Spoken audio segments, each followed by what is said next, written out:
Hello everyone, hope you are doing great. तो किसी बच्चे का क्वेश्चन आया था मुझे प्राइवेट बीएमएस को लेके, जिसका खर्चा कि 3 to 4 lakhs पर एनम जा रहा था। तो यू शुड डू इट और नॉट डू इट। ठीक है, तो देखो, सबसे पहली बात है, अगर बीएमएस करनी है तो आपको सबसे ज़्यादा यू नो आपका हैंड्स ऑन एक्सपीरियंस पेशेंट्स के ऊपर ज़्यादा होना चाहिए। ऐसे कॉलेज से करो जहाँ पे पेशेंट का इनफ्लो बहुत ज़्यादा हो। ठीक है, अगर आप प्राइवेट बीएमएस कॉलेज चूज कर भी रहे हो तो try to go for such college. Otherwise तो मेरी तरफ से प्राइवेट बीएमएस को बिग नो नो है। और जो गवर्नमेंट बीएमएस है वो प्रेफर हमेशा होना चाहिए। ठीक है, लेकिन फिर भी कुछ रीज़न की वजह से अगर आपको प्राइवेट बीएमएस में जाना ही है तो जैसा मैंने आपको कहा कि आपको पेशेंट इनफ्लो ज़्यादा चाहिए। ड्यू टू एनी रीज़न अगर आपको ऐसा लगता है कि पेशेंट इनफ्लो कहीं पे ज़्यादा नहीं है तो फर्स्ट 4 years में you should focus, first 4.5 years में you should focus entirely on your theoretical part. अगर किसी वजह से आपको नहीं मिला ऐसा कॉलेज, तो उसके बाद जो आपका इंटर्नशिप है, इंटर्नशिप का ट्राई कीजिए, आपकी किसी गवर्नमेंट बीएमएस कॉलेज से करिए आप। उसमें हमारे पास ये चीज़ें ऐसी होती हैं कि हम लोगों को एज स्टूडेंट नहीं पता होती हैं कि अगर हम किसी प्राइवेट कॉलेज में एडमिशन ले रहे हैं तो हम इंटर्नशिप के लिए कहीं और भी अप्लाई कर सकते हैं। बस एक काम करना पड़ता है, इंटर्नशिप के जो पैसे होते हैं हमें अपने, वो मदर कॉलेज जहाँ से हमने करा है वहाँ पे हमें पहले से बात करनी पड़ती है और हमें वो इंटर्नशिप के पहले ही पैसे उनको देने पड़ते हैं। एंड उसके बाद फिर हमें government medical Ayurvedic medical college में जहाँ से आप इंटर्नशिप करना चाहते हो वहाँ अप्लाई करो, जहाँ बहुत सारा पेशेंट आपको करने को मिले। वहाँ पे भी कुछ फ़ी आपको पे करनी होती है। And all this depends on vacancies कितनी है वहाँ पे। ठीक है, तो ये एक आपके पास पाथवे है।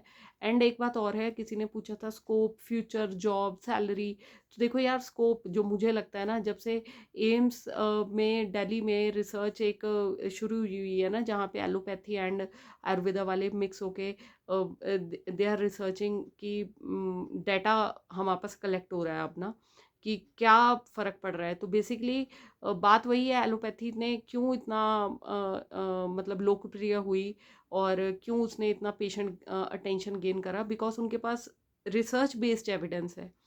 कोई भी उन्होंने ट्रीटमेंट करा उसका एविडेंस है, एवरीथिंग। ठीक है, हमारी आयुर्वेदा क्यों पीछे रह गई? बिकॉज हमारे पास डेटा नहीं है ना। अब तो लोग सामने आना शुरू हो गए हैं, लोग यहाँ पे अपने इंस्टा एफबी स्टोरीज पे डालना शुरू हो गए हैं सक्सेस स्टोरीज की, कैसे उन्होंने आयुर्वेदा से ट्रीट किया। And patients also they have started coming up. But इसमें एक और पेच है, कई जगह अब सुनने को मिल रहा है कि कहीं पे वो पेड रिव्यूज आ रहे हैं, है ना।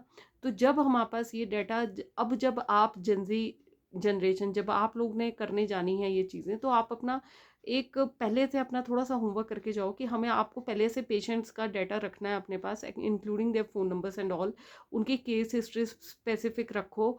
एंड जैसे भी उनको मिलता है, किसी भी चीज़ से आराम मिलता है, तो आप ना थोड़ा सा अपना भी थोड़ा इनोवेटिव अगर थिंकिंग रखोगे ना, तो जब आपके पास पेशेंट बेस होगा। एंड दूसरी थिंग है फार्मा कंपनीज, जब हम आयुर्वेदा की मेडिसिन देते हैं, मैक्सिमम में क्या होता है, वो टेस्ट में फेल हो जाती हैं, स्टेरॉइड्स कंपोनेंट्स पाए जाते हैं कि जिसकी वजह से पेशेंट को फ़र्क पड़ा होता है।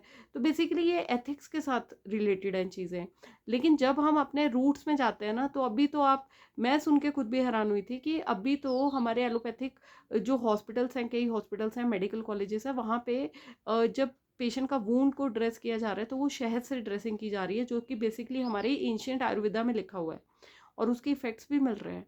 तो बेसिकली अब ये रिसर्च जिस हिसाब से शुरू हो रही है, तो मुझे पर्सनली ऐसा लगता है कि बीएमएस में बहुत ज़्यादा पोटेंशियल है। एंड लोग भी कई चीज़ों में आयुर्वेदा की तरफ, क्रोनिक थिंग्स में, आपको एक चीज़ समझना बहुत ज़रूरी है, allopathy is for acute things, and जो क्रोनिक थिंग्स हैं हमारी, उसके लिए आयुर्वेदा। जब पेशेंट ये समझ जाएगा ना, और पेशेंट को समझाना बड़ा ज़रूरी है, इसकी एडवर्टीजमेंट मार्केटिंग करना बड़ा ज़रूरी है। तो और जब पेशेंट को रिजल्ट्स भी आते हैं, अब मैं जब प्रैक्टिस करती हूँ अपना गवर्नमेंट सेटअप में, मैं बैठी होती हूँ, तो वहाँ पे जब पेशेंट्स आते हैं मेरे पास, तो एक अब ना पेशेंट्स अपनी कहानियाँ भी सुनाते हैं, बिकॉज हमारे डेंटल सर्जन्स का काम होता है, हम डिटेल्ड हिस्ट्री लेते हैं पेशेंट की।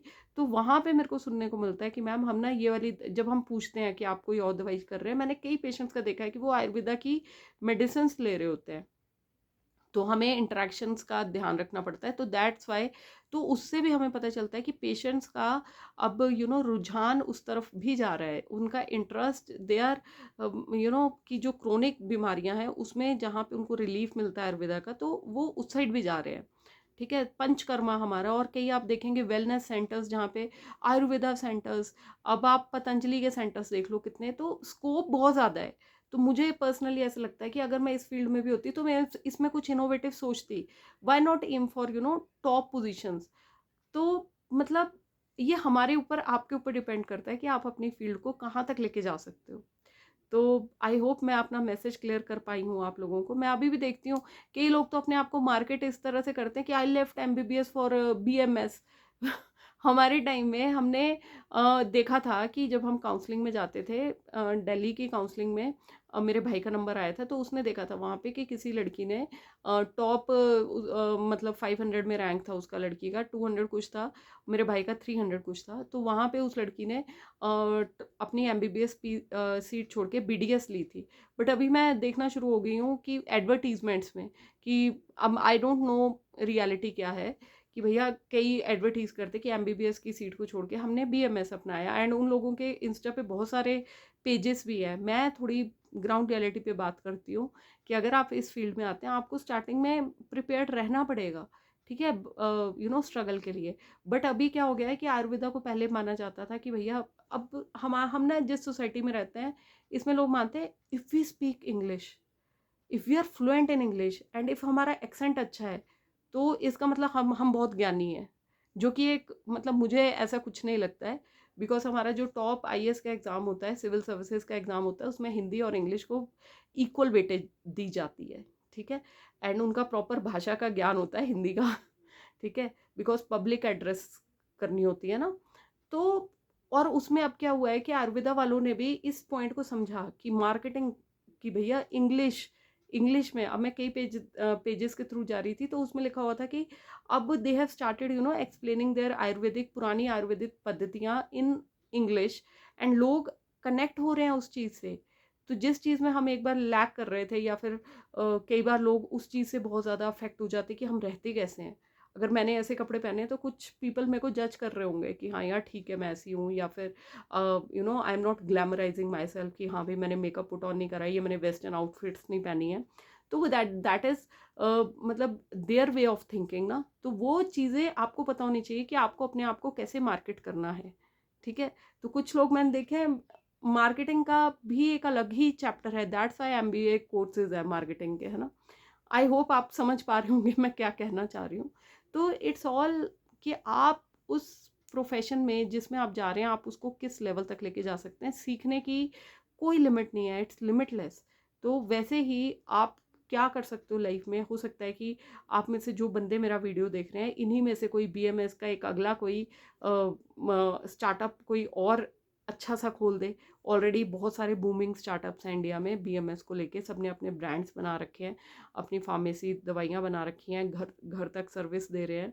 तो ऐसी बहुत सारी चीज़ें हैं, बट ये आपको डिसाइड करना है कि what is better for you.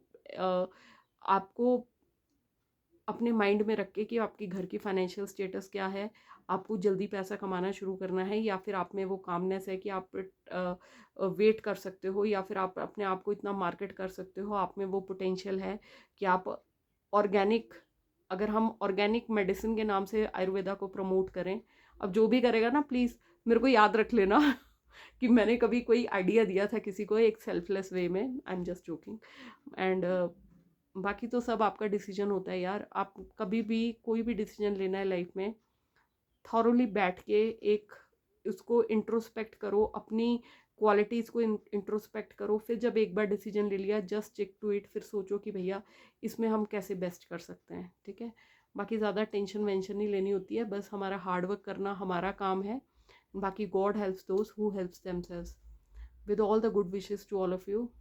भगवान सबका भला करे। हर हर महादेव। जय Shri Ram. Good luck everyone.